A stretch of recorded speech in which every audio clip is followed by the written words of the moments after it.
నమస్తే. Welcome to Andhra Prabha. నేను రఘునందన్. ఈ మధ్య కాలంలోనే మన ప్రధాని మోదీ అటు జోర్డాన్, ఇటు ఇథియోపియా, ఒమన్ దేశాలకు వెళ్ళి స్ట్రాటజిక్ రిలేషన్‌షిప్స్‌ని ఇంకా వాటిని ఎన్హాన్స్ చేసుకుంటూ బైలాటరల్‌గా అగ్రీమెంట్స్ చేసుకుంటూ వచ్చారు. ఇదొక గొప్ప బంధం అని ప్రతి దేశంలో వారు చెప్తూ ఉన్నారు. అందులో భాగంగా ఇంకొంచెం డీప్‌గా గనక మనం వెళ్తే ఇథియోపియా విషయానికి వద్దాం మనం ఈ వీడియోలో. చాలా ఇంట్రెస్టింగ్ వీడియో ఇది. మీరు స్కిప్ అవ్వకుండా చూడగలిగే కంటెంట్ ఉండే వీడియో ఇది. ఎందుకంటే ఏం అగ్రిమెంట్స్ చేసుకున్నారు అనేది ప్రతి చోట మనకు కనబడుతూ ఉంటుంది. ఏంటి అంటే గ్రీన్ ఎనర్జీ గురించి కావచ్చు, లేకపోతే ఎంప్లాయ్మెంట్ గురించి కావచ్చు, ఇండస్ట్రియల్ సెక్టార్ కావచ్చు, లేకపోతే టెక్నాలజీ గురించి కావచ్చు, మైనింగ్ గురించి కావచ్చు, అగ్రికల్చర్ గురించి కావచ్చు, ఇవన్నీ కూడా జరుగుతూ ఉంటాయి బైలాటరల్‌గా. బట్ వాస్తవానికి ఇథియోపియాకి మనకి ఎలాంటి సంబంధ బాంధవ్యాలున్నాయి, ట్రేడ్ పరంగా కావచ్చు, కల్చరల్‌గా కూడా, ముఖ్యంగా కల్చరల్‌గా చూస్తే చాలా ఇంట్రెస్టింగ్ సబ్జెక్ట్ అండి. ఎందుకంటే ఇథియోపియా అంటే ఈ ఆఫ్రికా, నార్త్ ఈస్ట్ ఆఫ్రికా కిందికి వస్తున్న ఈ ఇథియోపియా ప్రాంతం ఆది మానవులకు ఆలవాలంగా ఉండింది. అక్కడి నుంచే మనుషులు నొమాడిక్‌గా మారి స్ప్రెడ్ అయ్యారు అనేది ఒక కథనం. హిస్టారికల్ కథనం మనకు తెలిసిందే.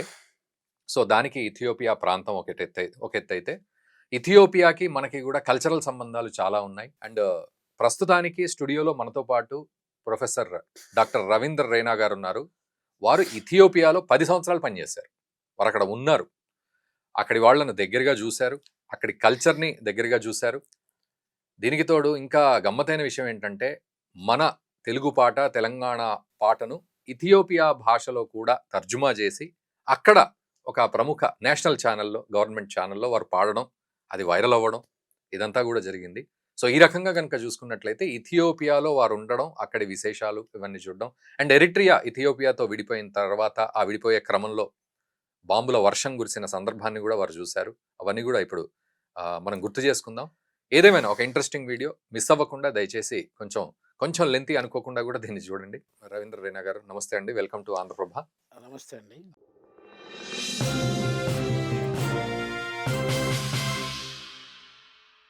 నిజంగా ఇథియోపియా అనగానే వెంటనే మీరు కనెక్ట్ అవ్వడం, దాని గురించి మాట్లాడడం చాలా ఇంట్రెస్టింగ్ సబ్జెక్ట్ లాగా కనబడుతోంది ఇది. మేబీ వ్యూయర్స్ కూడా ఎంజాయ్ చేస్తారనుకుంటా ఈ సబ్జెక్ట్‌ని. సరే, ఈ ట్రేడ్ అగ్రీమెంట్స్ విషయాన్ని రెండో చాప్టర్ కింద తీసుకుందాం. బట్ మీరు అక్కడ ఉన్నారు కదా ఒక 10 సంవత్సరాలు. సో, ఎలాంటి దేశము, ఎలాంటి ప్రాంతము ఇదంతా కూడా ఇథియోపియా అనేది? సో, ఎక్కడి నుంచి మొదలు పెడతారు? రఘునందన్ గారు, Ethiopia is one of the greatest countries not only in Africa but in the world అండి. హ్మ్. ఈ మాట ఎందుకు చెప్తున్నానంటే, ఆదమ్ అండ్ ఈవ్ హ్మ్.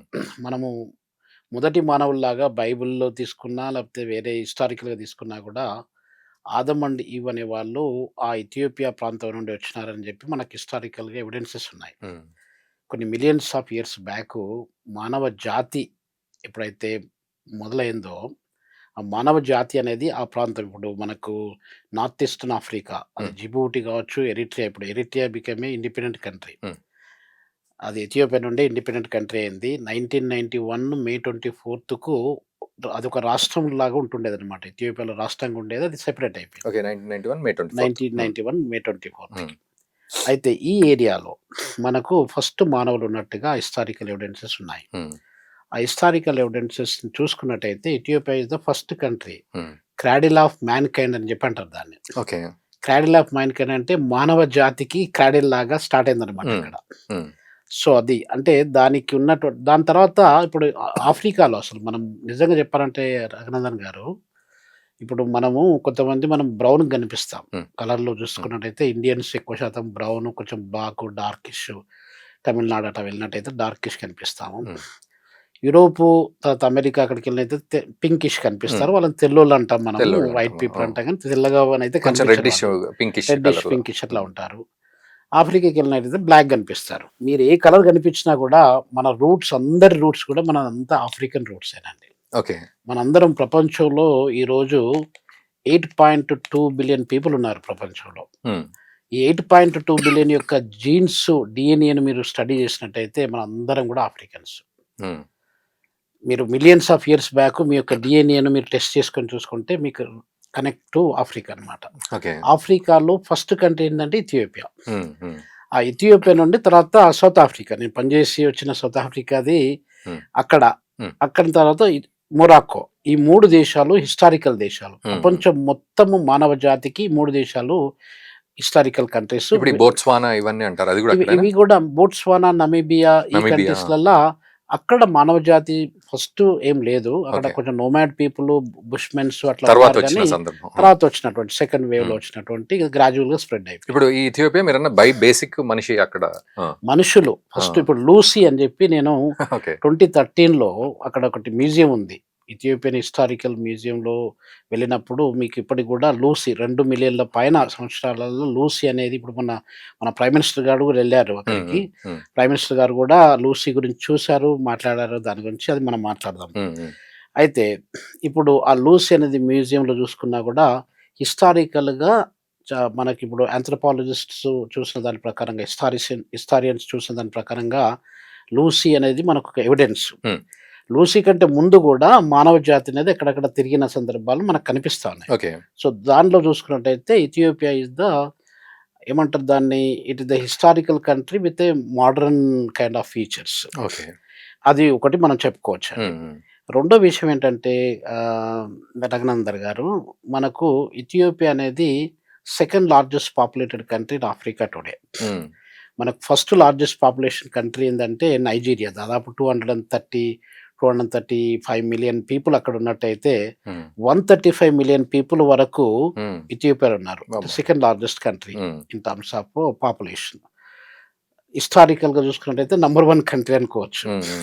ఇప్పుడు ఇంకా డిఫరెంట్ యాంగిల్స్ లో లాలిబెలా అని చెప్పి కొన్ని మౌంటైనస్ అక్కడ, ఇప్పుడు క్రిస్టియానిటీ గురించి కూడా చాలా హిస్టారికల్ గా మొత్తం ఇప్పుడు 300 ఏడి ఆ రేంజ్ లో కింగ్ ఎజానా అని చెప్పి నేను బుక్ కూడా రాశాను. ఎరిట్రియన్ ఇథియోపియన్ హిస్టరీ మీద ఒక బుక్ కూడా రాశాను, మీకు కనిపిస్తుంది.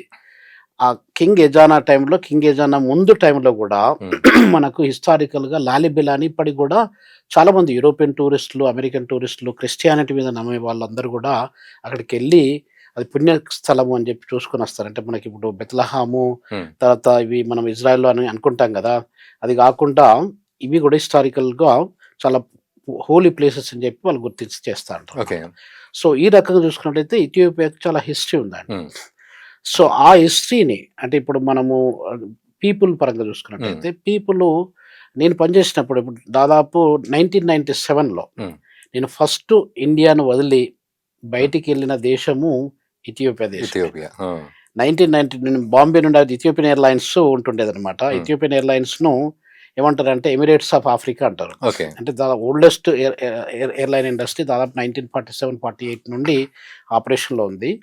ఫస్ట్ నేను ఫ్లైట్ బాంబేలో ఎక్కి అడ్డిస్ అబాబా, ఇథియోపియా క్యాపిటల్ సిటీ అడ్డిస్ అబాబాలో 1997లో ల్యాండ్ అయినాను. అంటే అది that's a memory for me also. ఏంటి సార్ అడ్డిస్ అబాబా క్యాపిటల్ సిటీ అంటే? దాని మీనింగ్ చాలా మందికి అడ్డిస్ అబాబా అంటే అర్థం కాదు. హడ్డిష్ అని అమారిక్ లాంగ్వేజ్ లో ఫ్రెష్ అన్నమాట. హడ్డిష్ అంటారు దాన్ని. అబాబా అంటే ఫ్లవర్, హడ్డిష్ అబాబా అంటే ఫ్రెష్ ఫ్లవర్ అన్నమాట. సో అది ఇప్పుడు చాలా మంది వాడకంలో హడ్డిష్ పోయి అడ్డిస్ అయింది అనమాట. అట్లా ఇప్పుడు హడ్డిష్ అనేది కామన్ నేమ్ కూడా అక్కడ ఇథియోపియా, అమారిక్ లో గానీ, ఒరోమో గానీ ఇట్లా రకరకాల ఎథనిక్ గ్రూప్స్ ఉన్నాయి. ఆ ఎథనిక్ గ్రూప్స్ లలో టిగ్రెన్యా, టిగ్రే ఇట్లా కొన్ని గ్రూప్స్ ఉన్నాయి అనమాట. మన దగ్గర తెలుగు, తమిళ్, కాశ్మీరీ ఇట్లా ఉన్నట్టుగా అక్కడ కూడా కొన్ని రీజియన్స్ ఉన్నాయి అనమాట. సో దాంట్లో భాగంగా రఘునందన్ గారు ఈ హడ్డిష్ అబాబా అనేది క్యాపిటల్ సిటీగా అయిపోయింది అనమాట. అడిస్ అబాబాలో ఇప్పుడు మేజర్గా ఇప్పుడు మనం అనుకున్నట్టుగా ఈ మ్యూజియం ఏదైతే ఉందో లూసీ ఉన్నదని చెప్పారు కదా, లూసీకి సంబంధించిన స్కెల్టన్, ఆ పిక్చరు అవన్నీ కూడా మనకు ఆ మ్యూజియంలో కనిపిస్తూ ఉంటాయి. హైల సెలాసీ అని మనకు ఎంపరర్ హైల సెలాసీ అంటారు. they consider Ethiopians, so most of the Christians they consider him as a representative of God or God himself అన్నమాట. ఎక్కువ శాతం క్రిస్టియన్స్ ఉంటారా? క్రిస్టియన్స్ ఎక్కువ శాతం క్రిస్టియన్స్ ఉన్నటువంటి కంట్రీ. కొంతమంది ముస్లిమ్స్ కూడా ఈ మధ్య కాలంలో బాగా డెవలప్ అయింది. దాదాపు పాపులేషన్ పరంగా చూసినట్లయితే ఒక 55-58% క్రిస్టియన్స్ ఉంటారు. మిగతా వాళ్ళు కొంచెం ముస్లిమ్స్, అదర్ కమ్యూనిటీ వాళ్ళు ఉంటారన్నమాట. సో ఆ రకంగా మనకు ఇథియోపియాకి మనకి చాలా అనూన్యమైనటువంటి సంబంధాలు ముందు నుండి, అంటే నెహ్రూ టైంలో నుండి మనం తీసుకున్నట్టయితే రఘునందన్ గారు దాదాపు ఒక 65-70 సంవత్సరాల పాటుగా మనకు వాళ్ళకు మంచి సంబంధాలు ఉన్నాయి. హిస్టారికల్ కానీ, ట్రేడ్ పరంగా కానీ.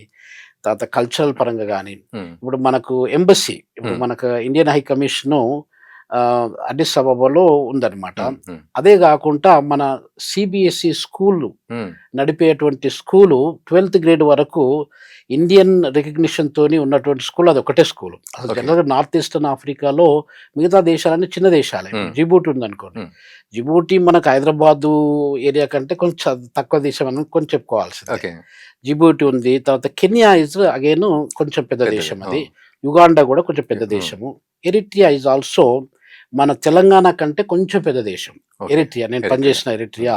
ఇథియోపియా చాలా పెద్దది. ఇథియోపియా రిలేటివ్‌లీ పెద్దది. పెద్దది. అంటే ఆ. మన ఎరిట్రియాతోని కంపేర్ చేస్తే. ఎరిట్రియా సైజ్ ఎంతంటే రఘునందన్ గారు నాకు ఇప్పటికి గుర్తు ఉమ్, ఉమ్, 1,18,000 స్క్వేర్ కిలోమీటర్సు ఎరిట్రియా. ఉమ్, మన తెలంగాణ స్టేటు, తెలంగాణ రాష్ట్రం అనేది 1,12,000 అంటే ఉమ్. మనకంటే ఒక ఒక 6,000. 6,000 ఉమ్. మనకంటే కొంచెం పెద్దది. పెద్దది అంతే. సో, ఆ రకంగా చూసుకున్నట్టయితే ఎరిట్రియా అనేది డివైడ్ అయిపోయిన తర్వాత దాదాపు 30 సంవత్సరాల పాటు కొట్లాడారు వాళ్ళు.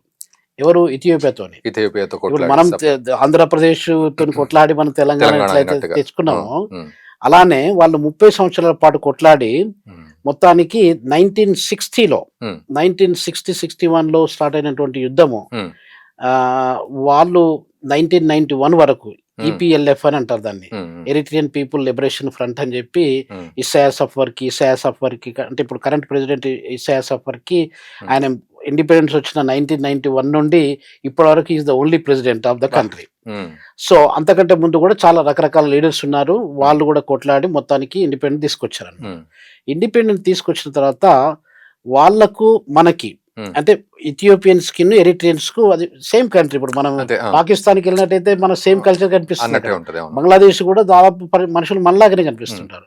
అలానే ఎరిట్రియన్స్ ఎక్కువగా టిగ్రిన్యా భాషను మాట్లాడతారు అన్నమాట. Okay. Um, Tigrinya is the dominant ethnic group. Um, తర్వాత dominant language, um, official language in Eritrea. Um, Eritrea అని సెపరేట్ అయిపోయింది. ఉమ్, ఇప్పుడు అమారిక్ అనేది అఫీషియల్ లాంగ్వేజ్ ఆఫ్ ఇథియోపియా అండి. ఉమ్, అమారిక్, తర్వాత టిగ్రాయ్ అని ఒక రీజియన్ ఉన్నది. ఉమ్. టిగ్రాయ్ అనేది ఇప్పుడు టిగ్రాయ్ అక్కడ ఎక్కువ శాతం టిగ్రిన్యా మాట్లాడతారు. ఓకే. ఆ టిగ్రిన్యా మాట్లాడే వాళ్ళకు ఈ టిగ్రిన్యా మాట్లాడే వాళ్ళకు కొట్లాడడం మొదలైంది అనమాట. ఓహో. అంటే ఇప్పుడు ఇథియోపియన్ ప్రైమ్ మినిస్టర్ మెలస్ జినావి అని చెప్పి ఉంటుండేది. ఉమ్, ఉమ్, సో 1991లో వాళ్ళకు ఇండిపెండెన్స్ అయిపోయి సెపరేట్ అయిపోయిన తర్వాత 1997 నేను ఎప్పుడైతే వెళ్ళానో ఉమ్. 98 మే 6కు వీళ్ళిద్దరికి వారు మొదలైందండి. ఓకే. 98. 19 అంటే ఒక దాదాపు 7 ఇయర్స్ లోపల ఉమ్, ఈ రెండు దేశాలు విడిపోయినాయి. విడిపోయినప్పుడు ఆ ఇథియోపియన్ ఇప్పుడు దర్గ్ రెజిమ్ మంగుస్తు హైలమారియం అని చెప్పి మనకు చాలా మంది తెలియదు. ఉమ్, మంగుస్తు హైలమారియం అనే ఆయనే కమ్యూనిస్ట్ రెజిమ్ తోని బాగా ఐరన్ ఫిస్ట్ తోని చాలా డిక్టేటర్షిప్ గా, అంటే నియంతృత్వ ప్రభుత్వ పాలనలో భాగంగా అలా రూల్ చేసుకుంటూ వచ్చారు. ఉమ్. ఆ డర్గ్ రెజిమ్ కు వ్యతిరేకంగా ఇథియోపియన్స్ ఫైట్ చేశారు, ఎరిట్రియన్స్ ఫైట్ చేశారు. ఓకే. అంటే వాళ్ళిద్దరు ఒక ఫ్రెండ్స్ లాగా ఫ్రెండ్స్ లాగా అయింది. అయినారు అప్పుడు. కామన్ ఎనిమీని, అంటే ఇథియోపియాలో రూల్ చేసే కామన్ రూలర్ ను డిఫీట్ చేయడానికి ఇప్పుడు టిగ్రాయ్ లీడర్ ఎవరైతే ఉన్నాడో ఆ మిలస్ జినావి, తర్వాత ఇసాయాస్ అఫ్వర్కి వీళ్ళు కలిసి కట్టుగా కొట్లాడి మొత్తానికి ఇండిపెండెంట్ తెచ్చుకున్నారు. ఇండిపెండెంట్ తెచ్చుకున్నాక Meles Zenawi, Isaias Afwerki they were like brothers only. They live like brothers.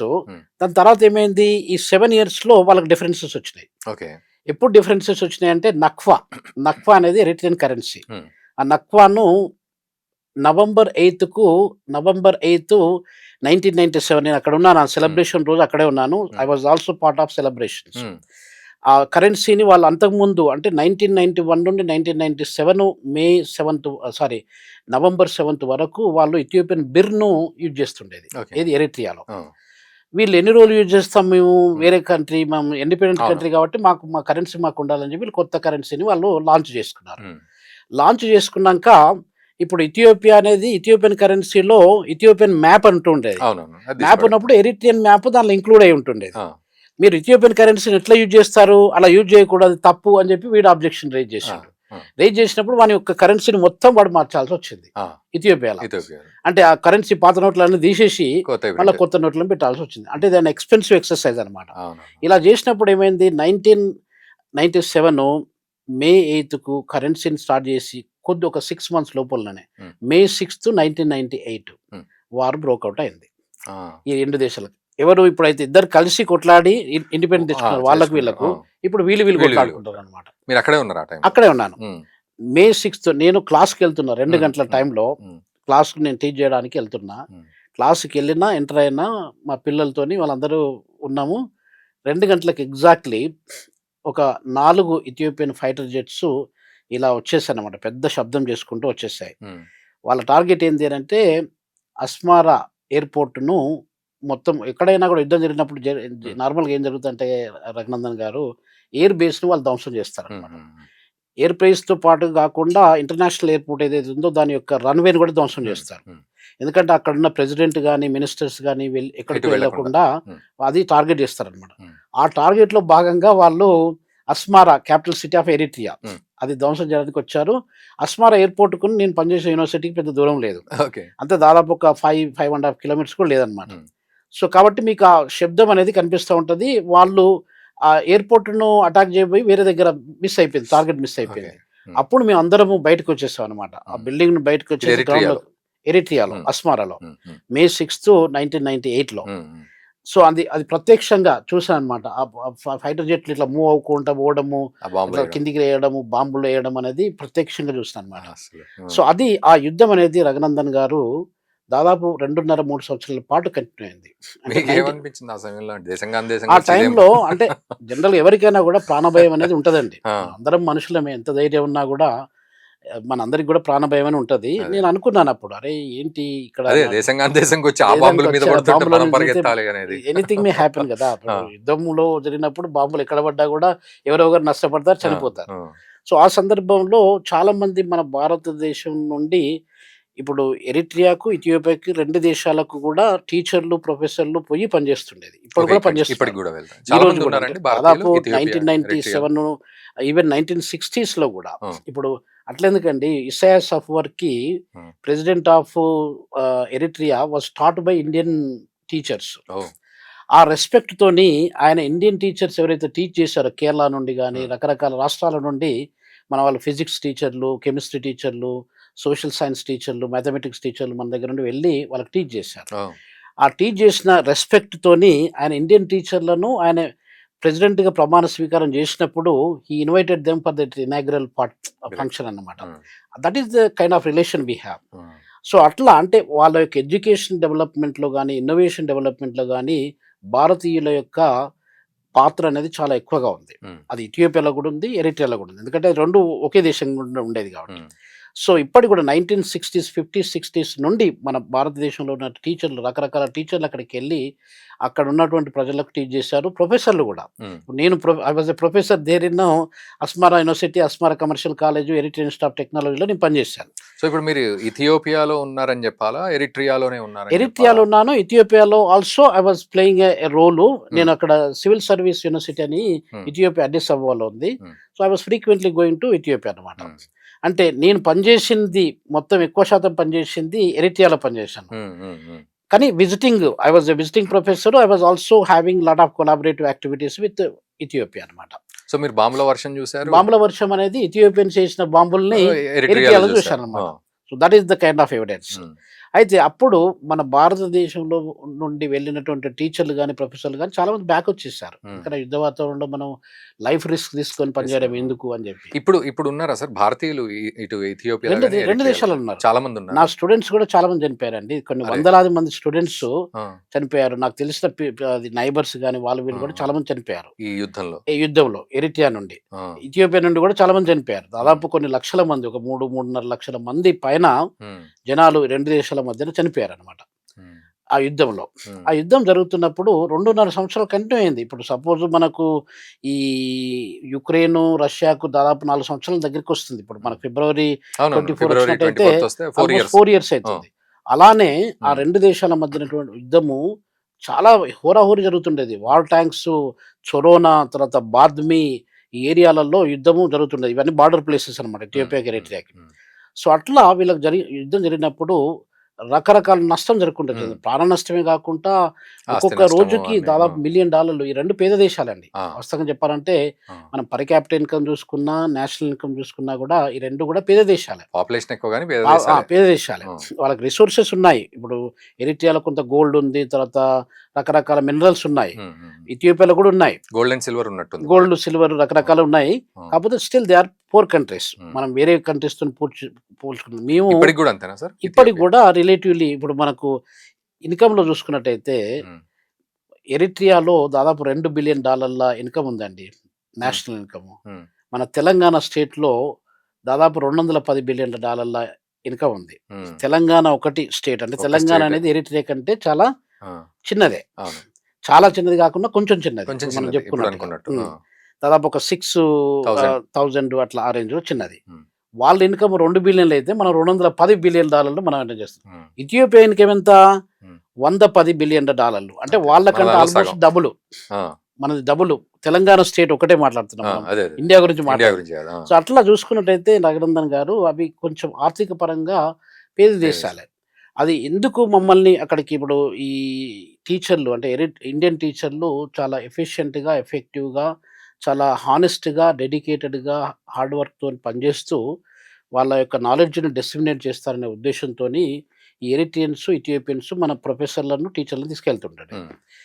మేము యూఎన్‌డిపి అని యునైటెడ్ నేషన్స్ డెవలప్‌మెంట్ ప్రోగ్రామ్ అని వాళ్ళకి కొత్తగా ఇండిపెండెన్స్ వచ్చింది కదా! వరల్డ్ బ్యాంక్ ప్రాజెక్ట్స్, యూఎన్‌డిపి ప్రాజెక్ట్‌లో భాగంగా హ్మ్. మమ్మల్ని హ్మ్. తీసుకెళ్లారనమాట. హ్మ్. దాంట్లో భాగంగా నేను ఫస్టు ఇండియాని వదిలేసి వేరే దేశానికెళ్ళి పని చేయడం జరిగిందనమాట. I hmm. Was also head of the department of economics and banking ఫైనాన్స్‌గా పనిచేశాను. ఒక 7 ఇయర్స్ పాటు ఓకే. పనిచేశాను. దాని తర్వాత హెరిటేజ్ ఇన్స్టిట్యూట్ ఆఫ్ టెక్నాలజీకెళ్ళాననమాట. కరెన్సీ పరంగా సార్ మరి? కరెన్సీ. కరెన్సీ పరంగా ఇప్పుడు రఘునందన్ గారు మనకు నక్ఫా హ్మ్. ఇప్పుడు సపోజ్ నేను ఇంతకుముందు చెప్పాను గదా! హ్మ్.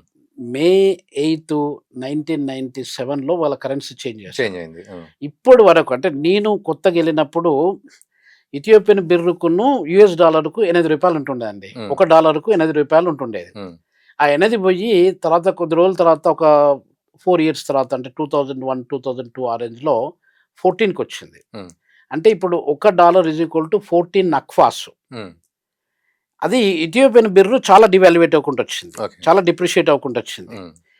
అది వీళ్ళు ఇలానే ఇప్పుడు అంటే నేను పనిచేసి దాదాపు ఒక 15, 17 సంవత్సరాల కిందట అక్కడ 2008 జనవరి వరకు పనిచేశాను నేనక్కడ హ్మ్. హ్మ్. ఎరిట్రియాలో. హ్మ్.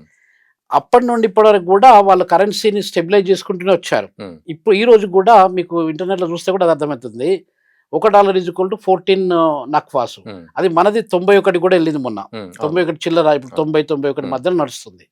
అంటే మన కరెన్సీ కంటే వాళ్ళ కరెన్సీ ఒక రూ. 3.50 4 అట్లా ఉంటుండేదనమాట. ఒక నక్ఫాకు మన హ్మ్. ఇండియన్ రూపీస్‌కి. హుహు. సో, అలా మేము చాలా సంవత్సరాలు పనిచేసాము. యునైటెడ్ నేషన్ డెవలప్‌మెంట్ ప్రోగ్రామ్ కింద. అయితే ఇప్పుడు దీంట్లో భాగంగా ఇప్పుడు హ్మ్. మేము ఇథియోపియా, ఎరిట్రియా అనేది 2 పక్కపక్క దేశాలే గాకుండా వాళ్ళకు ఒక రకమైన ఎకనామికల్‌గా ఈ యుద్ధ వాతావరణం కాకుండా యుద్ధం హ్మ్. కంటే ముందు, హ్మ్. యుద్ధము తర్వాత ఇప్పుడు అబీ అహ్మద్ అని జెప్పి ఒక హ్మ్. ప్రైమ్ మినిస్టర్ ప్రైమ్ వచ్చారు. మినిస్టర్ ఉన్నాడు. హ్మ్. ఇప్పుడు ఆ ప్రైమ్ మినిస్టరే మనము ఇప్పుడు ఇంకొక దాని కొద్ది నిమిషాల్లో మాట్లాడుకుందాము. మన ప్రైమ్ మినిస్టర్ విజిట్ గురించి మాట్లాడదాం. హ్మ్. హ్మ్. అంటే అబీ అహ్మద్ వచ్చిన తర్వాత 2018లో ఆయన పవర్‌లోకొచ్చినాక దాదాపు 18, 19 ఆ రేంజ్‌లో ఎరిట్రియాకు మనకు మంచి సంబంధాలు ఉండాలి. హ్మ్. వాళ్ళకు మనకు సంబంధాలు లేకపోతే మనకు బతుకు లేదు. అచ్చా, ఈ అబీ అహ్మద్ వచ్చిన తర్వాత ఈ తర్వాత మళ్ళా ఆలోచనొచ్చింది ఈ తనకి. హ్మ్. ఆలోచనొచ్చింది. హ్మ్. ఇక మిగతా రూలర్స్ ఎవరైతే ఉన్నారో అవును. మెలక్ జెనావే చనిపోయిండు. అవును. Meles Zenawi hmm. He was the prime minister. Isaias Afwerki is a president still. ఆ! మనకు దాదాపు ఇప్పుడు 91 నుండి ఆ! ఇగ దాదాపు 2005 30 అంటే సంవత్సరాలు, 34 35 ఇయర్స్ సంవత్సరాల నుండి నుంచి ఈస్ అతనే ద ఉన్నాడు. Single president. హ్మ్.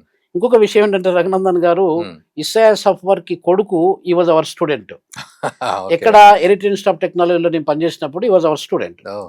సో, అట్లా గ్రేట్. అన్నమాట. హ్మ్. అంటే అక్కడ ఇప్పుడు మినిస్టర్‌లు అది ఒకామె మంకారియస్ అని జెప్పి ఆ మంకారియస్ డాటర్ గూడా వాస్ మై స్టూడెంట్. హ్మ్. హ్మ్. సో, ఇట్లా అంటే మినిస్టర్ స్టూడెంట్స్ ఇప్పుడు మన దగ్గర మినిస్టర్ స్టూడెంట్స్ ఎమ్మెల్యే, ఎంపీల స్టూడెంట్స్ హ్మ్. ఎవరు హ్మ్. మన హ్మ్. పబ్లిక్ స్కూళ్ళల్లో గాని, గవర్నమెంట్ ఇన్‌స్టిట్యూషన్‌లో గాని చదివించరు. అవునవును. అక్కడ అలా చదివిపిస్తారనమాట. ఓహ్! పబ్లిక్ హాస్పిటల్‌లలో కూడా ఇప్పుడు నా కొడుకు హ్మ్. ఉదయ్ వికాస్ వాడి బర్త్‌డే అయింది నిన్న. Hmm. 24 years back he was born in Asmara, Eritrea అండి. ఎరిట్రియాలో పుట్టాడు వాడు. నా బిడ్డ కూడా అక్కడే పుట్టింది. సో అంటే అట్లాంటి రిలేషన్ ఉన్నది మాకు ఎరిట్రియాకు ఇథియోపియాకి. సో అందులో ఇప్పుడు ఆ పీపుల్ని అంటే వాళ్ళు అక్కడ మినిస్టర్ కానీ ఇప్పుడు ఉస్మాన్ సాలే అని చెప్పి ఆయన ఫారిన్ మినిస్టర్. నేను అక్కడ పనిచేస్తున్నప్పుడు ఇప్పుడు దాదాపు 17-18 సంవత్సరాల తర్వాత కూడా ఈజ్ ద ఫారిన్ మినిస్టర్ కంటిన్యూస్గా. అంటే అట్లాంటి మినిస్టర్లు మనల్ని వాళ్ళని చూస్తే మనకు ఒకటి అర్థమవుతుంది. నేను పోయిన కొత్తలో రఘునందన్ గారు మినిస్టర్ వచ్చినప్పుడు మనం ఏమనుకుంటాం, చాలా హంగామం క్రియేట్ చేస్తాం. మినిస్టరు మన మామూలు పబ్లిక్ బస్సులో వచ్చిన సందర్భాలు చాలా ఉన్నాయండి. అలా వచ్చినప్పుడు నేను ఒకసారి ముందు వెళ్ళాను, మినిస్ట్రీ ఆఫ్ ఎడ్యుకేషన్ అస్మారాలో వెళ్ళాను. ఉస్మాన్ సాలే వచ్చినప్పుడు మనం సార్ గుడ్ మార్నింగ్ సార్ అని చెప్పి అంటాం. ఆయన ఎవరికి గుడ్ మార్నింగ్ చెప్పిండు, అక్కడ పనిచేసే సెక్యూరిటీ గార్డు గుడ్ మార్నింగ్ చెప్పిండు. అది ఆ రోజు ఒక్కటే రోజు కాదు, అది సీరియస్గా. అంటే వాళ్ళ కల్చర్ ఏంటంటే మనము ఎంటర్ అవుతున్నప్పుడు అక్కడ ఉన్న వ్యక్తికి మనం గ్రీటింగ్ చెప్పాలి, మనం విష్ చేయాలి. ఆయన సెక్యూరిటీ గార్డు నీ మినిస్టరు అనే అట్లాంటి డిఫరెన్సెస్ కానీ అట్లాంటి యాటిట్యూడ్ కానీ పొగరు కానీ ఉండదు. అది ఎంత గొప్ప కల్చర్ ఆలోచించాలి. ఇది లేఖితనం కాదు, లేకపోతే పొగరు కాదు, కేవలం కల్చర్ పరంగా. సో అది that is the great culture అండి. వాళ్ళు మనకంటే పేదవాళ్ళు కావచ్చు, బట్ మనం నేర్చుకోవాల్సిన విషయము అప్పటి నుండి నా మైండ్ సెట్ కూడా మనం ఎక్కడైనా పోతే అనుకుంటే నేను ప్రొఫెసర్ను వాళ్ళు సలాం చెప్పాలని చెప్పే కాన్సెప్ట్ పోయింది. ఎవరైనా కూడా నువ్వు అక్కడ ముందుకు వెళ్ళినట్టయితే it is your duty to greet them. మన దగ్గర అట్లా కాదు, నమస్తే పెట్టకపోతే సాయంత్రం కాదు, వాళ్ళకి రకరకాల ప్రాబ్లమ్ క్రియేట్ చేస్తూ ఉంటారు. So that is the kind of culture నేను చూశాను. మినిస్టర్ కూడా దాదాపు మినిస్టర్ నేను వాళ్ళ ఫ్యామిలీ మాకు 24th May ఇండిపెండెన్స్ సెలబ్రేషన్ జరుగుతూ ఉంటాయి. అది ప్రతి ఒక్క గవర్నమెంట్ ఆఫీస్ అంటే minister of education, minister of health, environment, వీళ్ళందరూ ఒక్కొక్క డిపార్ట్మెంట్ వాళ్ళందరూ కూడా దే మేక్ ద సెలబ్రేషన్స్ అనమాట. మన ఇండియన్ ప్రొఫెసర్లను, టీచింగ్ కమ్యూనిటీని కూడా ఇన్వైట్ చేస్తూ ఉంటారు. చేసినప్పుడు we all used to come dance అనమాట. నాకు డాన్స్ రాకున్నా కూడా అక్కడ dance, cultural dance, Tigrinya dance అని ఉంటుంది. ఇట్లా భుజాలను ఎగిరేసే డాన్స్ అనమాట, అది రిథమిక్ ఉంటుంది. సో ఆ డాన్స్ లో వి వర్ డూయింగ్ ఇట్. ఫస్ట్ మాకు కొంచెం ఇబ్బందిగా, కొంచెం సిగ్గుగా అనిపించినా కూడా తర్వాత when minister is calling you don't feel నేను లేదు నాకు రాదు అని చెప్పి డినై చేయకుండా we used to all enjoy together, celebrate together అన్నమాట.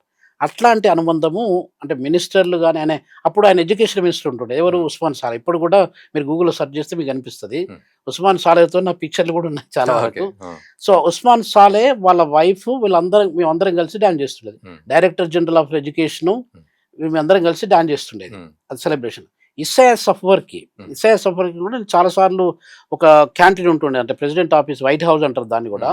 వైట్ హౌస్ పక్కన ఒక క్యాంటీన్ ఉంటుంది. అప్పుడప్పుడు క్యాంటీన్ కూడా వచ్చి కాఫీ టీ తాగిపోతుండేది ఆయన, అంత ఇదనమాట. ఇస్సాయా సఫ్వర్కి ఆయన సొంతంగా కారు డ్రైవ్ చేసుకుంటూ పోతుండేది. సావా అని ఇంకొకటి మిలిటరీ ట్రైనింగ్ సెంటర్ అనమాట. అక్కడ ఒక కాన్ఫరెన్స్ అయితే 2004లో, దాదాపు 21 years back, I was there in Sawa. ఆ సావాలో నేను అది కీనోట్స్ అడ్రస్ చేయడానికి వెళ్ళినప్పుడు he was there. So we could meet the president directly face to face number of times అనమాట. అంత సింప్లిసిటీ. ఇప్పుడు అదే ఇప్పుడు మీకు ప్రతి సెలబ్రేషన్లో 24th May 24th every year celebrate చేసుకుంటారు కదా వాళ్ళు. ఒకటి క్యాథెడ్రల్ అంటారనమాట. అంటే ప్రెసిడెంట్ ఆఫీస్ నుండి బహతి మెస్కరన్ స్క్వేర్ అని ఉంటుందండి. అక్కడి వరకు దాదాపు ఒక 1.5 kilometers పాటుగా అందరూ అటు ఇటు 2 దిక్కుల పీపుల్ ఉంటే ప్రెసిడెంట్ నడుచుకుంటూ పోతాడు. మనకి ఎక్కడన్నా నడుచుకుంటూ పోతున్నారా ఈ రోజుల్లో చెప్పండి మన దగ్గర. అంటే అంత సెక్యూరిటీ లేకుండా సింపుల్గా ఒక వాళ్ళకి ఎంకరేజ్మెంట్ చేయడానికి కొరకు అట్లా పోతుంది అనమాట. సో ఇట్లాంటి సందర్భాలు మన ఇండియన్ ప్రొఫెసర్లు, ఇండియన్ కమ్యూనిటీ చాలా వరకు చూసుకుంటూ వచ్చారు. మన ఇండియన్ కమ్యూనిటీ కూడా చాలా తక్కువ కమ్యూనిటీ. అక్కడ గుజరాత్ నుండి వచ్చినటువంటి కమ్యూనిటీ ఒక 100-120 సంవత్సరాలు. కొటారి షాప్ అని ఉంటుండేది. కొటారి షాపు ఎవరికైనా కూడా తెలుసు అస్మారాలో. కొటారి షాపు అక్కడికి వెళ్ళేదన్నా మనం స్టేషనరీ ఐటమ్స్ కానీ, కొంతమంది గుజరాతీ కమ్యూనిటీ వాళ్ళు బట్టల షాపులు ఉంటే అక్కడికి వెళ్ళి మేము కొనుక్కుంటుండేది అనమాట. అంటే ఇండియన్ కమ్యూనిటీ తక్కువ ఉన్నా కూడా there is a huge respect for Indian community. Indian టీచర్లకు కూడా మంచి రెస్పెక్ట్ ఉంటుండేదండి. ఇక్కడ నేను రాష్ట్రపతి నిలయం అంటే మన హైదరాబాద్ లో వెళ్ళినప్పుడు సిద్ధి కమ్యూనిటీ అని వాళ్ళు ఒక డాన్స్ చేశారు, కల్చరల్ డాన్స్. అది ధమాల్ డాన్స్ అంట. ఓకే, సిద్ధి కమ్యూనిటీ అంటే నేను ఆఫ్రికన్ కమ్యూనిటీ అది. రైట్. సో మేబీ మీరు అన్న ఈ ప్రాంతం నుంచి వచ్చిన వాళ్ళు, ఇథియోపియా లాంటి వాళ్ళు. సో వాళ్ళంతా ఇలా పూసుకొని పులి వేషం లాగా ఇలా వేసుకొని, ఆ నెమలివి అవి ఇవి కట్టుకొని ఓకే. తర్వాత రాళ్ళు పెట్టేసుకొని బ్రహ్మాండంగా అడవి జాతి వాళ్ళు డాన్స్ చేసినట్టుగా ఉండింది. మంచి డాన్స్. రైట్ అందరూ అండి. ఫోటోలు దిగుతూ ఉన్నారు. డాన్స్ కూడా ధమాల్ డాన్స్ బాగానే ఉంది. రైట్ అండి. సో వీళ్ళు అక్కడి నుంచి వచ్చిన వాళ్ళేనా? అంటే నేను సెర్చ్ చేస్తే అక్కడి అంటే నుంచి వచ్చిన హిస్టారికల్‌గా ఇంకోటి ఆ! ఏంటంటే రఘునందన్ మన గారు దగ్గర గుజరాత్‌లో ఉంటారు వీళ్ళు. ఇప్పుడు యాక్చువల్‌గా హిస్టారికల్‌గా మనం చూసుకున్నట్టయితే స్లేవ్ డైనాసిటీ అని చెప్పి బానిస సామ్రాజ్యం అని చెప్పి మీరు వినండి. హ్మ్. ఇల్తుత్మిష్ అని చెప్పి హ్మ్. బానిస సామ్రాజ్యాన్ని స్థాపించింది ఎవరు? ఇథియోపియా నుండి ఇక్కడికొచ్చి బానిసల్లాగా వచ్చి సెటిల్ అయిన వాళ్ళు ఈ బానిస సామ్రాజ్యాన్ని స్థాపించారు. హ్మ్. Slave dynasty. మనం హ్మ్. హిస్టారికల్‌గా ఎళ్లి చూసుకున్నా కూడా కనిపిస్తుంది. అంటే హిస్టారికల్‌గా కొన్ని వందల సంవత్సరాల కిందటనే వాళ్ళకు మనకు ఒక రకమైన సంబంధం ఉంది. ఓకే. పీపుల్ గూడా ఇంకోటి రఘునందన్ గారు పీపుల్ కూడా మనలాగానే కనిపిస్తారు. హ్మ్. వాళ్ళు ఆఫ్రికన్స్ గాని సెమెటిక్ రేస్ అంటారు వాళ్ళని. హ్మ్. సెమెటిక్ రేస్ అంటే ముక్కు గాని, హ్మ్. చక్కని ఫీచర్స్ బాయ్స్ అయినా, గర్ల్స్ అయినా, విమెన్ హ్మ్. అందరూ గూడా కొంచెం కర్లీ హెయిర్స్. హ్మ్. మరి ఇప్పుడు మనము సౌత్ ఆఫ్రికాకెళ్ళినా, సూడాన్ మళ్ళా పక్క దేశమే. హ్మ్. హ్మ్. ఇప్పుడు ఎరిట్రియాకు, ఈ ఇథియోపియాకు వీటికి పక్క దేశం. హ్మ్. సుడాన్ ఇప్పుడు హ్మ్. కొత్త దేశం సౌత్ సుడాన్ గూడా ఇవన్నీ పక్కపక్క హ్మ్. దేశాలు. హ్మ్. బార్డర్ షేర్ చేసుకుంది. అక్కడికెళ్ళినట్టయితే మీకు చాలా డిఫరెన్స్ కనిపిస్తూ ఉంటది. సో అంటే నీగ్రోస్ అంటామా వాళ్ళని మనం? నీగ్రోస్ అని కాదు. హ్మ్. వాళ్ళు సెమెటిక్ రేస్ అంటాం అనమాట. ఓకే. సెమెటిక్ రేస్ అంటే మీరు చూడ్డానికి ఇప్పుడు ఇథియోపియన్ ఎయిర్‌లైన్స్‌లో ఎవరైనా ప్రయాణం చేస్తే మీకు కనిపిస్తుంది. ఆ! మంచి చక్కగా వాళ్ళు అక్కడ నచ్చలా జూరియా అంటారు దాన్ని. ఆ! ఆ! ఆ నచ్చలా జూరియా బట్టలేసుకొని, ఆ! తెల్ల బట్టలు, హ్మ్. మంచి ఆర్టిస్టిక్‌గా ఎంబ్రాయిడరీ చేసినటువంటి బట్టలనేసుకొని, హ్మ్. చాలా డీసెంట్‌గా మనకు పొలైట్‌గా మనకు సర్వ్ చేస్తా ఉంటారు. హ్మ్. అంటే అక్కడ నచ్చల జూరి అనేది వైట్‌గా దాన్నేమంటారు ఒక సెపరేట్ ఫ్యాబ్రిక్‌తోని హ్మ్. కాటన్‌తోని తయారు చేసినటువంటిదనమాట. మా వైఫ్‌కు, మా డాటర్ గూడా నేను హ్మ్. కొన్నాను డ్రెస్ ఇథియోపియాకెళ్ళినప్పుడు. హ్మ్. ఇథియోపియా తర్వాత ఫ్రీక్వెంట్‌గా నేను వెళ్తుండేది. హ్మ్. అంటే మనకిప్పుడు సివిల్ సర్వీస్ యూనివర్సిటీ ఉందండి. హ్మ్. సివిల్ సర్వీస్ యూనివర్సిటీ అంటే మనకిప్పుడు సివిల్ సర్వెంట్స్ ఉంటారు కదా మన హ్మ్. దగ్గర. హ్మ్. ఐఏఎస్, ఐపీఎస్ ఆ! ఆఫీసర్లు, హ్మ్. టాప్ ఎగ్జిక్యూటివ్స్ ఉంటారు కదా! హ్మ్. వాళ్ళను ట్రైన్ జేయడానికి కొరకు ఇథియోపియన్ సివిల్ సర్వీస్ యూనివర్సిటీ అని చెప్పి ఏర్పాటు చేశారు. ఓకే. దాంట్లో I was the PhD external examiner. హ్మ్. దాంట్లో భాగంగా ఐ యూజ్డ్ టు మీరు ఆ! ఫ్రీక్వెంట్‌లీ విజిట్ ఆ! అనమాట. అంటే ఇప్పుడు కొంతమంది నేను పీహెచ్‌డీ సూపర్వైజ్ కాకుండా నేను ఎగ్జామిన్ చేసినటువంటిది ఆ వైవా అవర్స్‌లో నేను చేసినోళ్ళు కొంతమంది మినిస్టర్‌లు కూడా ఉన్నారు actually. Okay. So, they become and ministers మీరు దేరాఫ్టర్. సందర్భోచితంగా అడుగుతున్నాను. ఇప్పుడు ఓకే రైట్. మీరన్నారు అక్కడ సో, అక్కడ వాళ్ళ అంటే మనం రష్యన్ గురించి గూడా మనం మాట్లాడుకున్నాం. అక్కడ అమ్మాయిలు, అబ్బాయిలు ఎలా ఉంటారనే రైట్ విషయంలో. అండి. సో, ఇక్కడ వీళ్ళు ఎలా ఉంటారు యూత్? అంటే వాళ్ళ ఫిజికల్‌గా గాని, వాళ్ళ అవుట్‌లుక్ గాని, లేకపోతే వాళ్ళ మెంటాలిటీ, మైండ్ సెట్స్ గాని ఎట్లా ఉంటది? వాళ్ళు అంటే హ్మ్. అది వాళ్ళు యాక్చువల్‌గా they are good looking human beings అండి. ఓకే. అంటే ఇప్పుడు మనము అంటే ఎక్కువ మనకు శాతం జనరల్‌గా ఇథియోపియా మీరన్నట్టు సుడాన్ ఈ పేర్లు వినగానే నిగ్రోలు వాళ్ళు హైట్ పర్సనాలిటీలు ఉంటారు. రింగుల జుట్లు తర్వాత అడవి జాతోళ్ళు అన్నట్టు చూస్తాం మనం. అయితే మీకు సుడాన్‌లో అట్లా కనిపిస్తుంది. హ్మ్. సౌత్ హ్మ్. సుడాన్‌లో పర్టిక్యులర్‌గా హ్మ్. హైట్ ఉండడము, మనకు బొగ్గు ఉంటుంది గదా! హ్మ్. హ్మ్. హ్మ్. బొగ్గు కంటే కూడా నాకు సుడానీస్ స్టూడెంట్స్ కూడా ఉంటుండేది. ఓకే. ఆ సుడానీస్ స్టూడెంట్ ఎరిట్రియాలో కూడా చదువుకునే వాళ్ళు ఉన్నారు. హ్మ్. ఆ బొగ్గు కంటే కూడా నల్లగా హ్మ్. ఉంటుండేదనమాట. హ్మ్. ఆ హ్మ్. కర్లీ హెయిరు హ్మ్. అట్లా ఉంటుండేది. హ్మ్. ఇక్కడ మీకు ఇథియోపియా, ఎరిట్రియాలో అట్లా కనిపించరు. హ్మ్. చాలా వరకు. అంటే కొన్ని ఎథ్నిక్ గ్రూప్స్ ఇప్పుడు మీకు కొన్ని ఎథ్నిక్ గ్రూప్స్ ఉన్నాయి. కునామా ఉన్నది. హ్మ్. కునామా అనేది ఒక ఎథ్నిక్ గ్రూప్. హ్మ్. నారా అనేది ఒక ఎథ్నిక్ గ్రూప్. హ్మ్. ఆ కునామా, నారా అనేది కొంచెం సుడనీస్‌కి బార్డర్‌లో ఉన్నటువంటి వాళ్ళు మీకు నల్లగా కనిపిస్తారు. సో, వీళ్ళు కాపోతే ఇథియోపియా వాళ్ళు బ్రౌన్‌గా ఇథియోపియా ఉంటారు. వాళ్ళు మనలాగానే ఫేర్‌గా కనిపిస్తుంది. ఫెయిర్. మనకంటే కూడా ఆ! ఫేర్‌గా కనిపిస్తారు. ఓహ్! బ్రౌనిష్ కనిపిస్తారు. బ్రౌనిష్. ఆ! మంచి ఫీచర్స్‌తోని. ఇప్పుడు హైట్ అండ్ మనకు పర్సనాలిటీస్ ఇప్పుడు చూస్తే. ఎప్పుడైనా ఆ! టెంపుల్స్‌కెళ్తే మనకు అక్కడక్కడ చక్కగా బొమ్మల్ని చెక్కి పెడతారు గదా! ఆ! రకరకాల టెంపుల్స్ ఇప్పుడు మనకు హ్మ్. రామప్ప టెంపుల్ గాని, ఇంకెక్కడైనా హ్మ్. హ్మ్. టెంపుల్‌కెళ్తే హ్మ్. మంచి చక్కగా కొట్టొచ్చినట్టు కనిపిస్తా హ్మ్. ఉంటాయి గదా! హ్మ్. ఫిగర్స్ అంటే హ్మ్. ఫ్యాబులస్‌గా. హ్మ్. అలా ఫ్యాబులస్‌గా ఉంటారండి వాళ్ళు గూడా. ఓకే. ఆ! అంటే మంచి చక్కని ఫీచర్స్ అండి. హ్మ్. ఆ ఫీచర్స్ ముఖంలో ఉన్న ఫీచర్సే గాకుండా వాళ్ళ వ్యక్తిత్వం గూడా చాలా మంచి వ్యక్తిత్వం అండి. హ్మ్. వాళ్ళు పొలైట్ పీపుల్. హ్మ్. ఇప్పుడు మేము పని మనుషులు మనకున్నప్పుడు హ్మ్. దాదాపు ఒక ఓ రూ. 2, 3000 2,000 నక్ఫాలు అక్కడ టేబుల్ మీద పెట్టేసి మనం మర్చిపోయిపోతే హ్మ్. ఒక్క సెంటు కూడా ముట్టుకోరండి. ఓహ్! బంగారం గాని, అది ఏదైనా మంచి వాల్యుబుల్స్ పెట్టినట్టయితే ఏది ముట్టుకోరు. అంత నిజాయితీ పరులు. హ్మ్. వాళ్ళందరూ పేదోళ్ళే మళ్ళా. హ్మ్. పేద రకంగా ఉండి నిజాయితీ పరంగా ఉండడం అనేది చాలా ఇంపార్టెంట్ చాలా విషయం. మంచి చాలా క్వాలిటీస్ ఇంపార్టెంట్ అవి. విషయం. ఆ! మంచి క్వాలిటీ అది. మంచి క్వాలిటీ. ఆ! ఏదైనా ఇస్తే గూడా హ్మ్. లేదు ఇప్పుడు తినండమ్మా ఇక్కడ తినిపో నువ్వు అనంటే, లేదు లేదు నాకు సగీబే హ్మ్. అనేది అక్కడ లోకల్ లాంగ్వేజ్ సగీబే అంటే నాకు సాటిస్ఫైడ్. హ్మ్. I don't want to eat. I already ate అని చెప్పానన్నమాట. హ్మ్. సగీబే మెమహార్ అంటే టీచర్ అంటే ప్రొఫెసర్ చాలామంది మెమహార్. మన దేశంలో ఒక రాంగ్ కన్సెప్ట్ పర్సెప్షన్ ఉంటది. పేదరికం అంటే వాడు అంటే లేకిడితనం ఉంటదేమో అనుకుంటారు గానీ, ఆ! ఫైనాన్షియల్‌గా పేదరికం వేరు. మానసికంగా గొప్పతనం వేరు గదా! అదే సో వాళ్ళు అంటే దే ఆర్ రిచ్ పీపుల్ అండి. మానసికంగా గాని, వాళ్ళ ప్రైడ్ పరంగా గాని, వాళ్ళ కల్చర్ పరంగా చూసుకున్నట్టయితే దే ఆర్ రిచ్ యాక్చువల్లీ. అది పైసలున్నోడు వాడిని వీడిని మోసం చేసి సంపాదించిన పైసలు నేను రిచ్ అని చెప్పి అనుకోను. అనుకుంటారు. ఇప్పుడు జనరల్‌గా టెండెన్సీ ఎట్లుందంటే మన ప్రపంచంలో రఘునందన్ గారు, ఇప్పుడు సూటు, కోటు యేసుకొని నేను 4 మాయమాటలు జెప్పి వాడిని వీడిని అది ఏదో అది మెస్మరైజ్ మారేడు చేస్తే మారేడు కాయకు మసిబూసి మసిపూసి ఏదో ఒకటి మారేడుకాయ జేసి వేసినట్టు. అన్నీ మెస్మరైజ్ జేసి, మానిప్యులేట్ జేసి నేను కొన్ని లక్షల కోట్లు సంపాదిస్తే నేను వాడు రిచ్చోడిని, గొప్పోడు. వాడు హ్మ్. గొప్పోడు. హ్మ్. అలా గాకుండా సెక్యూరిటీ గార్డు గాని, హ్మ్.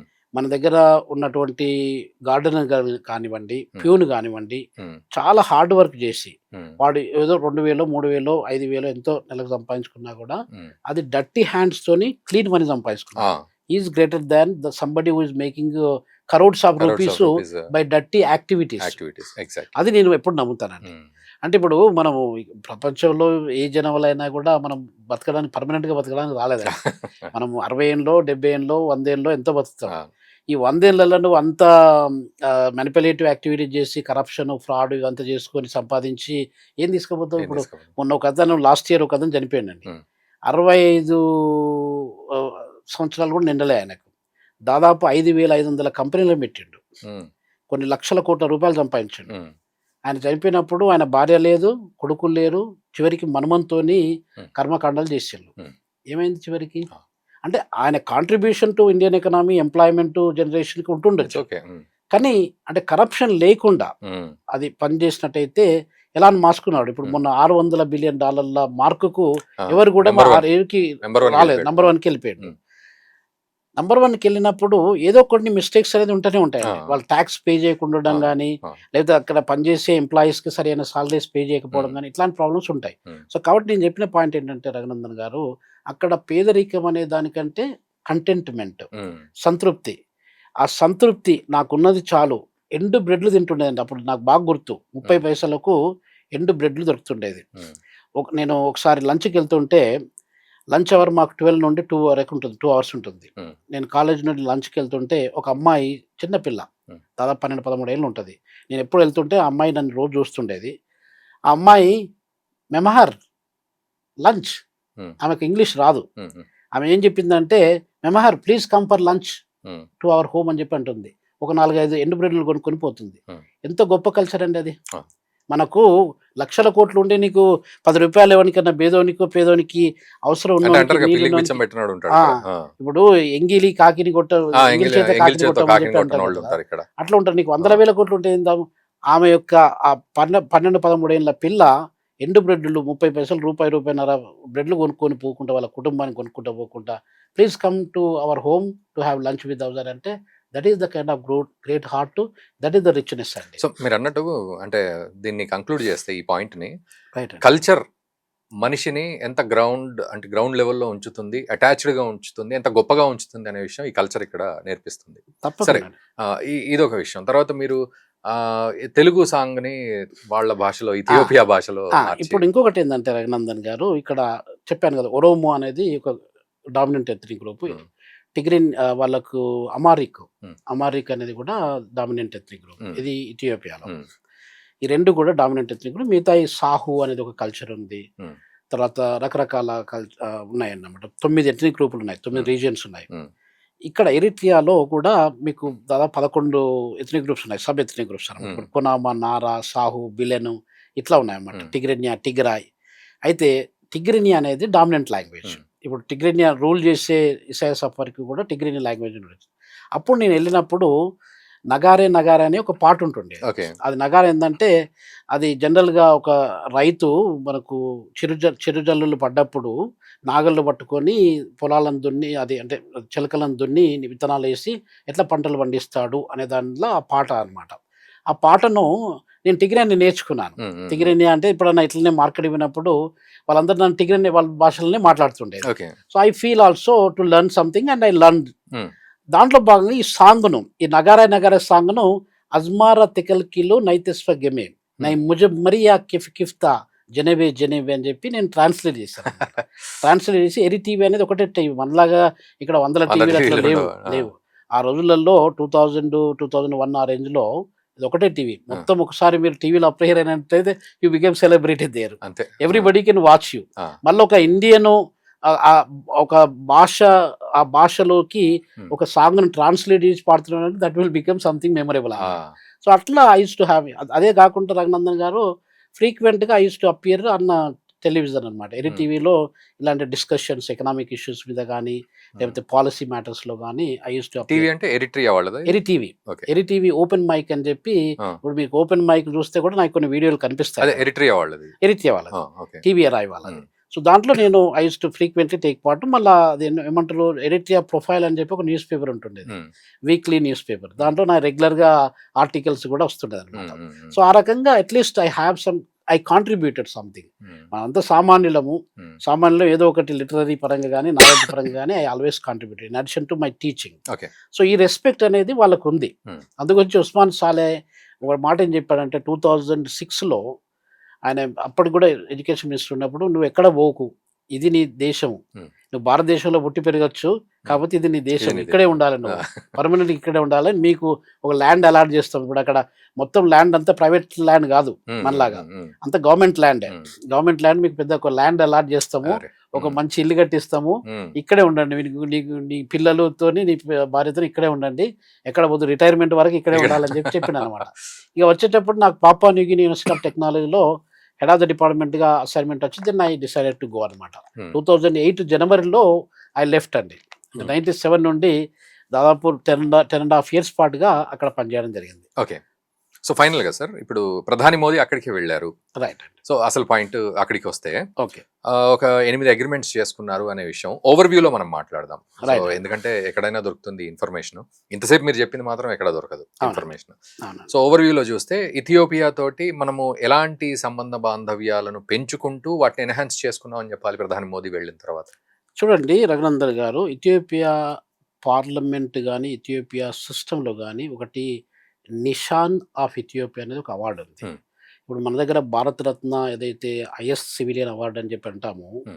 అలాగే ఆ దేశంలో నిషాన్ ఆఫ్ ఇథియోపియా. నిషాన్ అంటే ఒక ఇమేజ్ అన్నమాట. ఒక గుర్తు. ఒక గుర్తు. ఆ నిషాన్ అనేది మనకు హిందీలో కూడా హిందీలో నిషాన్ నిషాన్ అని చెప్పి ఉంటుంది. అంటారు. అవును, అవును, ఉర్దూలో కూడా గుర్తు ఉండొచ్చు. ఉంటుంది. గుర్తు. అలా అక్కడ అమారిక్ లాంగ్వేజ్‌లో అది నిషాన్ ఆఫ్ ఇథియోపియా అంటారు. దాన్ని హైయెస్ట్ సివిలియన్ అవార్డు నాన్ ఇథియోపియన్స్‌కి ఇచ్చినటువంటి ప్రథమ వ్యక్తి మన నరేంద్ర మోడీ గారండి. Prime minister. వండర్ఫుల్. అదొక గ్రేట్ గుర్తింపు.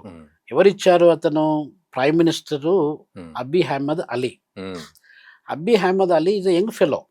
ఆల్మోస్ట్ అబౌట్ 49 ఇయర్స్ ఉంటాడు. 1976 he was born. He worked as a soldier. Simple సోల్జర్‌గా పనిచేస్తూ సోల్జర్‌షిప్ నుండి ఒక చిన్న పార్టీని పెట్టేసి తక్కువ టైం లోపట్లో అంత పెద్ద ఎదిగాడు. స్థాయికి ఎదిగాడు. Abiy Ahmed. Is doing quite good. Hmm. ఆ కాంట్రిబ్యూషన్స్‌ని చూసి ఇప్పుడు నోబెల్ లారియట్స్, నోబెల్ ప్రైజ్ ఉంటుంది కదా మనకు. ఇంటర్నేషనల్ పీస్ అండ్ అండర్‌స్టాండింగ్ అని చెప్పి ఒకటి పీస్ ప్రైజ్ ఉంటుంది కదా, నోబెల్ పీస్ ప్రైజ్. 2019లో అతనికి నోబెల్ పీస్ ప్రైజ్ వచ్చిందండి. అంటే నోబెల్ లారియట్ ఆయన అసలు. నోబెల్ లారియట్ చేతుల మీదుగా మన ప్రైమ్ మినిస్టర్ మోడీ గారికి ఆ ప్రైజ్ రావడం అనేది చాలా గొప్ప విషయం అన్నమాట. దాంట్లో భాగంగా ఇప్పుడు మీరు అడిగిన ప్రశ్నకు రఘునందన్ గారు, మన కంపెనీలు, ఇండియన్ కంపెనీలు చాలా కొన్ని వందలాది కంపెనీలు అక్కడ పనిచేస్తున్నాయి. ఇప్పుడు మేము అక్కడ పనిచేసిన స్కూల్ గురించి చెప్పాను కదా మీకు. అదే కాకుండా మనకు రిలేషన్‌షిప్స్ దాదాపు 1950s నుండి హైలే సెలాసీ టైంలో, హైలే సెలాసీ వాస్ ద ఛాన్సలర్ ఉంటుండే. ఛాన్సలర్ అంటే he was like a president, he was like a king అన్నమాట. ఆయన టైం లోపల కూడా మనకు వాళ్ళకి సంబంధాలు ఉన్నాయి. ఇప్పుడు అడ్డిస్ అబాబా యూనివర్సిటీ కూడా నేను విజిట్ చేశాను. అడ్డిస్ అబాబా యూనివర్సిటీ ఆయన యొక్క ప్యాలెస్ అన్నమాట యాక్చువల్‌గా. హైలే సెలాసీ ప్యాలెస్‌ని ఇప్పుడు అడ్డిస్ అబాబా యూనివర్సిటీగా పెట్టారు. దాంట్లోనే హైలే సెలాసీ మ్యూజియం కూడా, ఇప్పుడు ఆయన వేసుకున్న డ్రెసెస్ గానీ, ఆయన తిన్న ఒక అది ప్లేట్స్ గానీ ఇవన్నీ కూడా మనకు కనిపిస్తాయి. ఓకే. అదొకటి.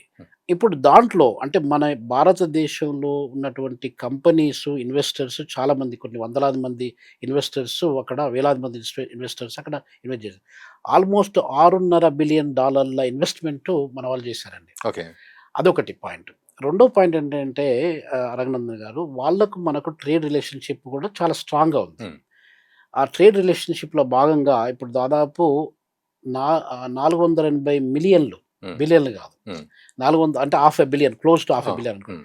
480 మిలియన్ల dollars worth of exports India is making to Ethiopia. Okay.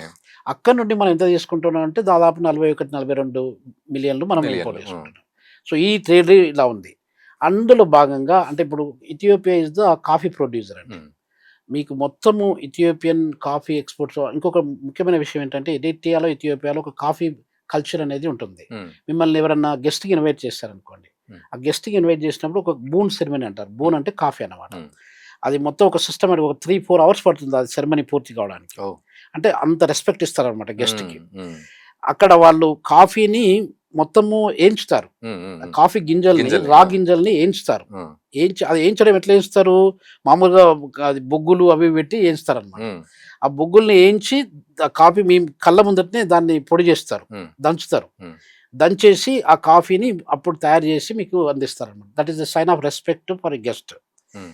So అట్లా వాళ్ళు చేస్తారనమాట. ఆ కాఫీలో ఇప్పుడు మీకు 80% of the coffee imports of USA coming from Ethiopia only అండి. Oh, great. అంటే మీరు ఆలోచించొచ్చు. అదే అదే అదే. సో అంత అట్లాంటి ఇప్పుడు మనకు మొన్న జరిగినటువంటి ఒప్పందాలు ఏందంటే రఘునందన్ గారు ఇన్వెస్ట్‌మెంట్స్. ఉమ్, అడిషనల్‌గా ఇన్‌ఫ్రాస్ట్రక్చర్ డెవలప్‌మెంట్ గానివ్వండి, ఐటీ రంగంలో ఉమ్, గానివ్వండి, ఇన్ఫర్మేషన్ టెక్నాలజీ రంగంలో గానివ్వండి, తర్వాత సెటిలైట్స్. ఉమ్. ఇప్పుడు ఇథియోపియాలో కూడా సెటిలైట్ టెక్నాలజీ అంత ఎదగలేదు వాళ్ళకి. లేదు. ఉమ్. సో కాబట్టి మన దగ్గర ఉన్న కొంచెం సెటిలైట్ టెక్నాలజీస్ అట్లాంటి వాటిలలో గ్రీన్ ఎనర్జీ అని స్ట్రాటజీ అన్నారు. గ్రీన్ ఎనర్జీ గానివ్వండి, అండ్ లేకపోతే అగ్రికల్చర్ విషయంలో కూడా అన్నారు. అగ్రికల్చరు మన వాళ్ళు తెలుగు వాళ్ళు కూడా చాలామంది అక్కడికెళ్ళి ల్యాండ్ లీజ్‌కి తీసుకొని అక్కడ కొన్ని పంటలు పండించే వాళ్ళు కూడా ఉన్నారు. ఓకే. కొన్ని రకరకాల అంటే అగ్రికల్చర్ క్రాప్స్‌ని పండించే వాళ్ళు ఉన్నారు. ఇప్పటికి కూడా మన ప్రొఫెసర్‌లు ఈ మధ్య కాలంలో కొంచెం టాక్స్ వాళ్ళు అది ఇంతకుముందు 35% టాక్స్ అనేది లేకుండుండేది. ఉమ్, ఇప్పుడు ఇండియన్ ప్రొఫెసర్‌లు, టీచర్‌లు పనిచేసినప్పుడు టాక్స్ ఆల్రెడీ వాళ్ళు కట్ చేసుకొని వాళ్ళకి సాలరీ ఉమ్, ఇస్తుండేది కాబట్టి there was no tax issues. ఒక 5, 6 ఇయర్స్ నుండి టాక్స్ ఇప్పుడు నేను 2019లో విజిట్ చేసినప్పుడు ఉమ్. అప్పుడే కొత్తగా వీళ్ళు టాక్స్ పెట్టారన్నమాట. ఓకే. దాంట్లో భాగంగా మన వాళ్ళు చాలామంది ఇప్పుడు వెళ్ళడానికి ఇష్టపడట్లేదు. ఇష్టపడట్లేదు. But still there are few people. నేను ఇప్పటికి కూడా I am in contact with them. Ethiopian civil service university president గాని, తర్వాత there are director of the business school గాని ఐ నో దెమ్. అండ్ వాళ్ళే నన్ను ఇన్వైట్ చేస్తుండేదన్నమాట. ఉమ్, సో ఆ రకంగా దెన్ వీ హావ్ దట్ రిలేషన్‌షిప్. ఇప్పుడు మీకు అంటే మనకు మన ప్రైమ్ మినిస్టర్ మోడీ గారు 16th and 17th of December 2025లో విజిట్ చేసినప్పుడు అడిషనల్‌గా టు స్ట్రెంథెన్ ద రిలేషన్‌షిప్ అనమాట. ఓకే. అంటే ఇప్పుడు ఇప్పుడు మోడీ గారు కూడా అదే చెప్పారు ఆయన స్పీచ్‌లో. ఉమ్, మీరు హిస్టారికల్‌గా మీరు గొప్ప దేశం. ఉమ్, మేము కూడా హిస్టారికల్‌గా గొప్ప దేశం. సివిలైజేషన్ మీ దగ్గర స్టార్ట్ అయింది. మా దగ్గర ఇప్పుడు ఉమ్. ఇండస్ వ్యాలీ అవునవును. సివిలైజేషన్ మా అవును. దగ్గర స్టార్ట్ అయింది. చాలా ఇంట్రెస్టింగ్‌గా ఉమ్, సో ప్రైమ్ మినిస్టర్ గారు మాట్లాడారు. పార్లమెంట్‌లో మాట్లాడినటువంటి ఫస్ట్ బయట ఉమ్. దేశము యొక్క లీడరు మోడీ మోదీ గారు గారు. అన్నమాట. ఉమ్, ఆ రెస్పెక్ట్ అబీ అహ్మద్ అలీ గారు ప్రైమ్ మినిస్టర్ ఆఫ్ ఇథియోపియా మన మోడీ గారికి ఇవ్వడం జరిగిందండి. Okay. Right. Thank you very much sir. Thank you very much. Thank so you అండి. చాలా నమస్తే. ఇంట్రెస్టింగ్ విషయాలు మీరు చెప్పారు. రైట్. సో వ్యూయర్స్ కూడా వాళ్ళు కూడా చాలా విషయాలు తెలుసుకున్నారు. ఇథియోపియా ఎలాంటి దేశము, తర్వాత మనకు వాళ్ళకున్న బాండింగ్ ఎలాంటిది అనేది చాలా తెలుసుకున్నారు. Thank you very much sir. My pleasure అండి. Thank you. సో వ్యూయర్స్ ఎలా అనిపించింది ఈ వీడియో? ఇథియోపియా గురించి మనం ఈ వీడియోలో తెలుసుకున్నాం. సో అక్కడ ఉన్న కల్చర్ కానీ, అక్కడి పరిస్థితులు కానీ, అక్కడి యూత్ కానీ ఏ విధంగా ఉంది, ఇవన్నీ కూడా తెలుసుకున్నాం. సో నేను అన్నట్టుగా లెంతీ వీడియో అని ఫీల్ అవ్వకుండా ఇక్కడి వరకు చూడగలిగిన వాళ్ళందరికీ కూడా పేరు పేరున థ్యాంక్ యూ వెరీ మచ్. ఖచ్చితంగా కామెంట్ చేయండి అండ్ దయచేసి ఈ వీడియోని మన మిత్రులకు కూడా షేర్ చేయండి. Thank you very much.